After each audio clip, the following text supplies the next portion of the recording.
নমস্কার, আমি তস্মিনা। নমস্কার, আমি ইন্দ্রাণী। শুরু করছি বিয়ন্ড পলিটিক্স। জাতের নয়, ভাতের বিহার। এসআইআর ঝামেলার পালা বাংলার।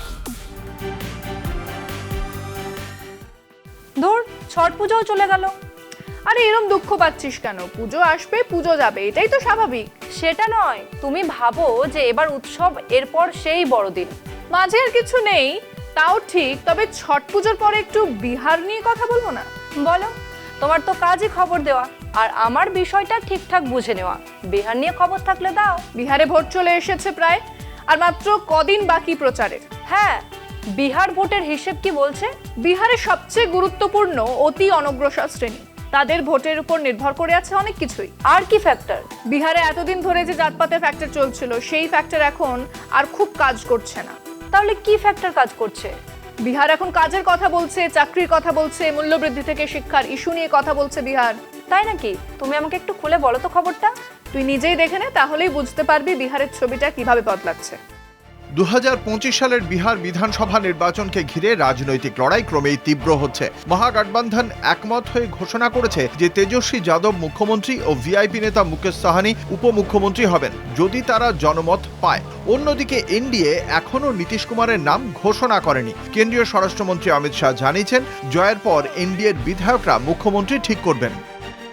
রাজ্যের ঐতিহাসিক জাতি গণনার পর এই নির্বাচন হচ্ছে, যেখানে বিভিন্ন জাতিগোষ্ঠীর সামাজিক ও আর্থিক অবস্থা সামনে এসেছে। গণনায় দেখা গেছে রাজ্যের 35% মানুষই অতি অনগ্রসর শ্রেণীর অন্তর্ভুক্ত, যা রাজনৈতিক দিক থেকে অত্যন্ত গুরুত্বপূর্ণ।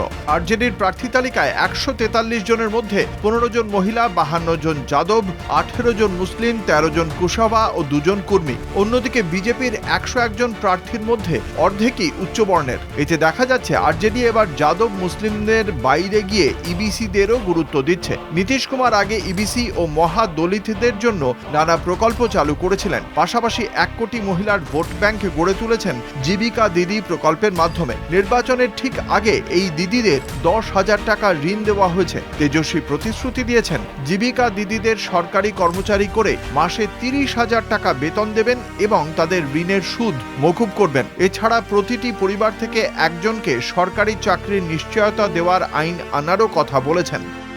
অন্যদিকে নীতিশের বিরুদ্ধে ক্ষোভ বাড়ছে। বেকার যুবকরা পরীক্ষার প্রশ্ন ফাঁস ও পুলিশের লাঠিচার্জে ক্ষুব্ধ। তাদের স্লোগান, যিনি যুবকের ওপর লাঠি চালালেন তার হিসেব হবে বুথে।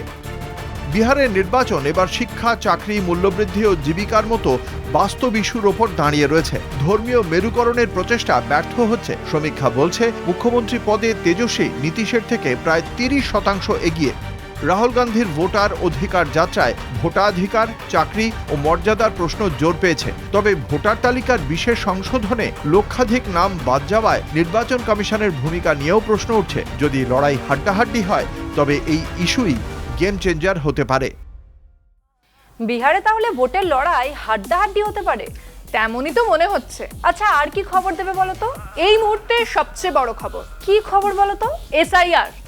বাংলা, তামিলনাড়ু, কেরালা সহ 12টি রাজ্য কেন্দ্রশাসিত অঞ্চলে এসআইআর ঘোষণা করে দিল কমিশন। সব রাজ্যেই এসআইআর হচ্ছে তাহলে? অসমে হচ্ছে না। কেন? অসমে হচ্ছে না কেন? কমিশনের যুক্তি, অসমে আলাদা নাগরিকত্ব তালিকা থাকায় তাদের এসআইআর আলাদাভাবে হবে। এসআইআর নিয়ে আমাকে সব খবরগুলো দাও তো।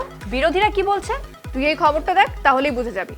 নির্বাচন কমিশন ঘোষণা করেছে যে নভেম্বর থেকে ফেব্রুয়ারির মধ্যে 12টি রাজ্য ও কেন্দ্রশাসিত অঞ্চলে ভোটার তালিকার নিবিড় সংশোধন বা এসআইআর হবে। এর মধ্যে রয়েছে তামিলনাড়ু, পশ্চিমবঙ্গ ও কেরল, যেখানে আগামী এপ্রিল-মে মাসে বিধানসভা নির্বাচন। ঘোষণার কয়েক ঘন্টার মধ্যেই ডিএমকে শাসিত তামিলনাড়ু এই উদ্যোগকে ষড়যন্ত্র বলে আখ্যা দিয়েছে। মুখ্যমন্ত্রী এমকে স্ট্যালিন এ বিষয়ে 2রা নভেম্বর সর্বদলীয় বৈঠক ডেকেছেন। ডিএমকে ও তার সহযোগীরা বলেন, এমন বৃহৎ প্রক্রিয়া পরিচালনা কঠিন এবং তাড়াহুড়ো করে তা করা ঠিক নয়। তাদের অভিযোগ, বিহারে একই প্রক্রিয়ায় মুসলিম, তফসিলি জাতি ও মহিলাদের লক্ষ্য করা হয়েছিল। তৃণমূল নেতা ডেরেক ওব্রায়েন বলেন, বিহারের মহড়া শেষে এবার লক্ষ্য পশ্চিমবঙ্গ। সিপিআইএম নেতা এম এ বেবি বলেন, কমিশন গণতান্ত্রিক নিয়মের প্রতি অবজ্ঞা দেখাচ্ছে। কংগ্রেস ও আপও কমিশনের নিরপেক্ষতা নিয়ে প্রশ্ন তুলেছে। এসআইআর ঘোষণার কয়েক ঘন্টা আগে ও পরে পশ্চিমবঙ্গ সরকার 67 জন আইএএস ও 457 জন ডব্লিউবিসিএস অফিসারকে বদলি করে, যার মধ্যে 14 জন জেলা শাসক। সরকার দাবি করেছে এটি রুটিন বদলি, তবে বিজেপি বলছে এটি কমিশনের কাজ ব্যাহত করার চেষ্টা। সিপিআইএমও বদলির উদ্দেশ্য নিয়ে সন্দেহ প্রকাশ করেছে। নির্বাচন কমিশনের সূচি অনুযায়ী পশ্চিমবঙ্গে এসআইআর চলবে 4 নভেম্বর থেকে 4 ডিসেম্বর পর্যন্ত। খসড়া তালিকা প্রকাশ হবে 9 ডিসেম্বর, চূড়ান্ত তালিকা 7 ফেব্রুয়ারি। বিরোধীদের দাবি এই প্রক্রিয়া ভোটারের নাম বাতিল ও শাসক দলের রাজনৈতিক উদ্দেশ্য সাধনের হাতিয়ার।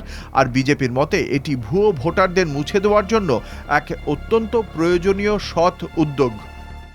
তাহলে সব মিলিয়ে এসআইআর নিয়ে সব রাজ্য থেকে দেশ একেবারে উত্তপ্ত। হ্যাঁ, আর তার মাঝে বিজেপির চিন্তা আরো বাড়ছে। কেন বিজেপির চিন্তা বাড়ছে কেন? কারণ বঙ্গ বিজেপি নিজেকে গোটাতে ব্যর্থ। নিজেকে গোটাতে ব্যর্থ মানে শুভেন্দু একরকম ইকুয়েশন ভেবেছিলেন, সেই ইকুয়েশন জলে ভেসে গেছে। তারপর ধর শ্রমিক বনাম সুকান্ত চলছে, এখনো কোর কমিটি নিয়ে কিছু আলোচনাই হলো না ঠিকঠাক। তার মানে ভোট এলেও বিজেপি এখনো রেডি নয়। একদমই তাই, রেডি নয় তো। তাই জন্যই তো এসআইআর নিয়ে এত লাফালাফি। কমিশনের থেকে বেশি লাফাচ্ছে তো রাজ্য বিজেপি। হ্যাঁ, তার উপর শুভেন্দুর রোজ হুঙ্কার, এত মানুষকে নাকি বাদ দেবে। কি হবে? বিহারের মতোই অবস্থা হবে। বিহারে এত অনুপ্রবেশকারী বলে লাফাচ্ছিল, কিন্তু অনুপ্রবেশকারী বেরিয়েছে হাতে গোনা। যা বলেছো, চলো শেষ করি। তাই বিয়ন্ড পলিটিক্স আজকের মতো এই পর্যন্তই। দেখতে থাকুন কলকাতা টিভি, রাত দিন 7 দিন।